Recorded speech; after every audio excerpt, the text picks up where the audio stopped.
ブルーロックが扱いきれなかった指導のイメージ、それを見抜いて一発回答の超絶パス。 Have you been wondering why, out of all the Bluelock players Sai had available, why did he choose Shidou? Someone, as Ego has said, not even Bluelock could control. Yesterday, I found two answers to this question. First, in this very episode, aka episode 10, and second, by Bluelock's producer, Reo Arisawa. So what are these reasons? I'm going to discuss that in this video, along with a quick review of episode 10. So stay tuned for that.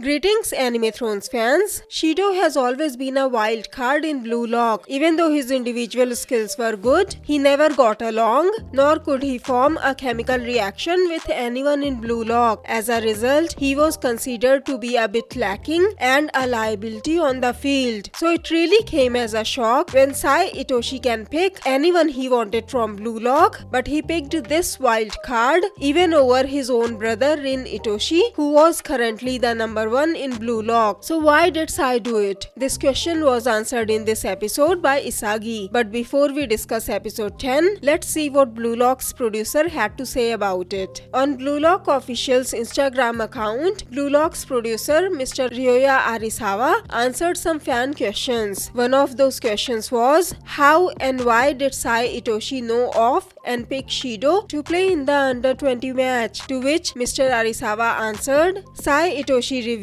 almost all information and match footage within Bluelock before accepting the offer to participate in this match. He did this deliberately to determine whether the opponents were worth his time. Among the players, he became particularly intrigued by Shidou, who stands out as the most unconventional figure, breaking away from the norms of traditional Japanese soccer. So according to the producer of Bluelock, the reason Sai chose Shidou was because he was intrigued by the unconditional methods of Shidou. Shidou had always played by reflex, that is, being in the flow, thinking and performing at the same time, just like Isagi learned to do right before the under 20 match and had been trying to reach that state during this whole match. As I mentioned earlier, Shidou hadn't been able to form a chemical reaction with anyone in Bluelock, but it's not because his methods were bad. As Isagi had mentioned, after seeing Sai and Shidou's chemical reaction, no one in Bluelock was able to grasp Shidou's vision, let alone have the ability to execute that vision, because his visions were on a whole other level, making it seem almost impossible to execute. But Sai's skills are on another level as well. So not only was he able to grasp Shidou's vision, he was actually able to execute his vision by forming a chemical reaction with Shidou and creating a seemingly miraculous goal. As Isagi has said, it was reflex multiplied by reflex. Even though Bluelock couldn't have imagined them to form a chemical reaction like this, they did recognize Shidou as a threat, and Ego had them trained for some countermeasure strategies on how to handle Shidou. First, it was Nico's job to handle Shidou. By the way, have I mentioned before how Nico is the Ashito of Bluelock? So Bluelock basically proves that Fukuda's decision in Awashi was the right decision. I won't go into detail as this is a huge spoiler for Awashi, but make sure to check it out if you like sports anime, especially about soccer. It's not as fast paced as Bluelock, but I highly recommend that series. It's one of the best sports anime I have ever watched.